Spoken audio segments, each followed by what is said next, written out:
especially internally, would be turmeric. And earlier in the week I talked about taking high-dose turmeric, say capsules, as an anti-inflammatory if someone has inflammation in the body.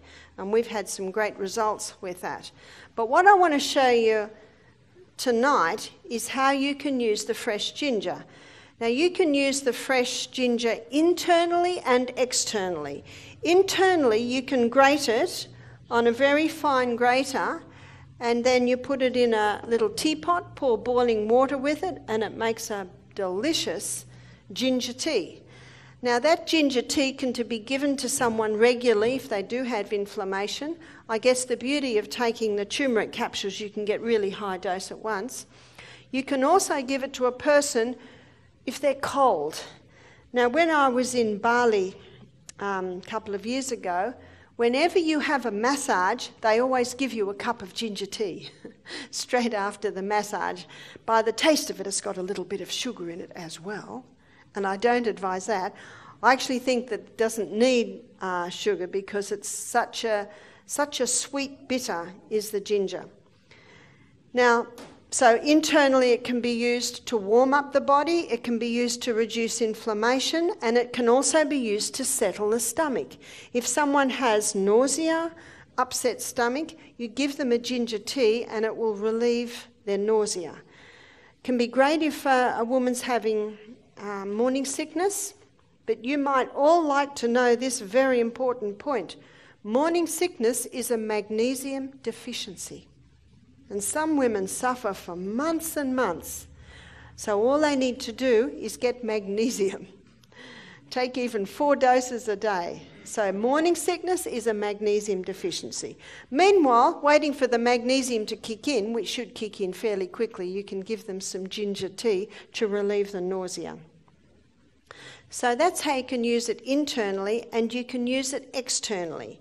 Now where ginger is particularly helpful is in joint inflammation. Now in a minute we're going to look at another vegetable that you can use for tissue inflammation, but this is specifically joint inflammation.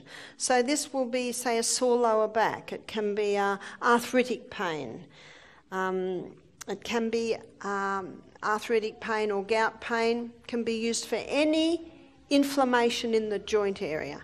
And how you make it is you would get a cloth, or you can get a chucks, and what I do is I fold over Glad wrap a few times, and then I put that down and put the cloth on that, and then you grate it. I don't peel it. If it's dirty, you'll need to wash it, and then you grate it on a fine grater, and this is also a great way to do the ginger tea. One of my favourite recipes for breakfast, which I might have about once a week, is scrambled tofu.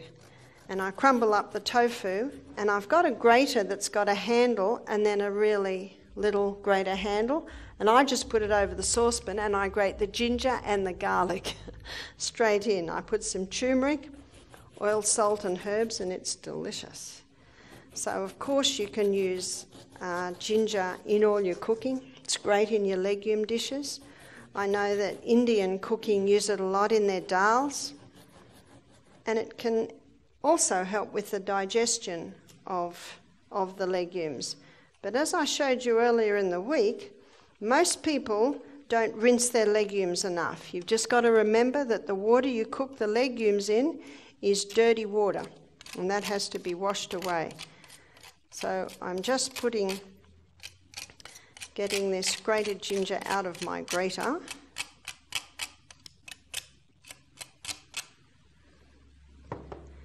And I'll hold this up so you can see. So there's my grated ginger. So on such a fine grater, it's like a pulp, and you can spread it out. So you spread it out. Now I'm just saying, let's say this is for a sore lower back, and a lot of people have sore lower backs. And what we have to do is we have to listen to our body. If you're doing something and your back's a little bit sore, you've got to stop. Many backs get sore because people keep doing things when the body says stop. And a lot of people don't lift things with their thighs. You should never lift with your back. You should lift with your thighs. So if your back is straight and your knees are bent, you will lift with your thighs. So you've got to look after those backs. So what I'm going to do now, and I'll do it up here so you can see, I'm going to pull one side over and then pull the other side over. I just need a few more pairs of hands here. So what I have done is I've made a little parcel. You see that?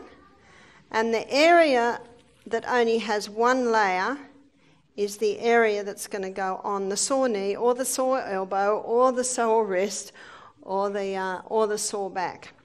And notice when I make my poultice, I've got about 1 centimetre all the way round of plastic. And that will just help so that the moist ginger juice isn't going to soil the sheets or the clothes or whatever.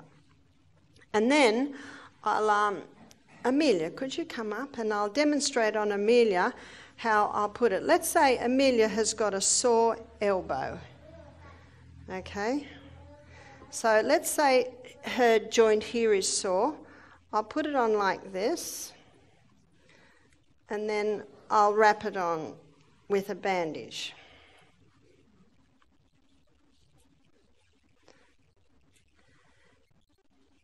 Now what will happen is if there's inflammation in that joint, now you make sure you don't have it too tight to strangle the limb, and you also don't have it too loose so that it'll fall off.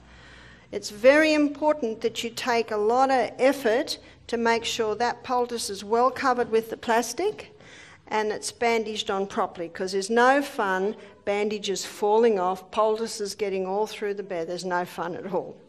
So let's say Amelia's got a sore elbow. Maybe it's bursitis, maybe it's tennis elbow. Medicine's found lots of names for sore elbows, but mostly they're inflammation. Now what you can do is you can tape that on with a bit of tape, or you might have a safety pin or those things, and that'll clip the bandage together. Now what I always do with poultices, I always ask God to bless poultices.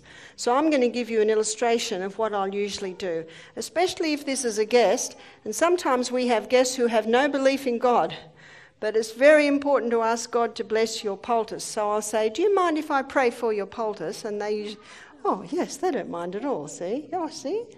And I'll say, dear Father in heaven, thank you so much for Amelia, for her elbow. Please bless this ginger poultice in Jesus' name. Amen. Do you know, I found people love you praying for them. Now, if there is inflammation in that joint, the skin is going to get very, very hot. It appears that the ginger pulls out the inflammation from the joint to the skin. And some guests have said to me, Barbara, my skin is burning. And I say, can you handle it? Because if you can handle it, thank you. If you can handle it, just keep it on all night. And some people, especially if they have arthritis, the heat feels very, very nice. One lady said it was just burning me, and I say, well, if you can endure it, keep at it, because the heat will often go up and then ease, and then it might get hot again and then it will ease. And some people get very, very fearful, but it'll never burn the skin. It will never burn the skin. But the fact that the skin gets hot is an indication that there was a lot of inflammation in that joint. And it can feel very nice if someone has a sore lower back. And what you can do is you can actually put it on that area.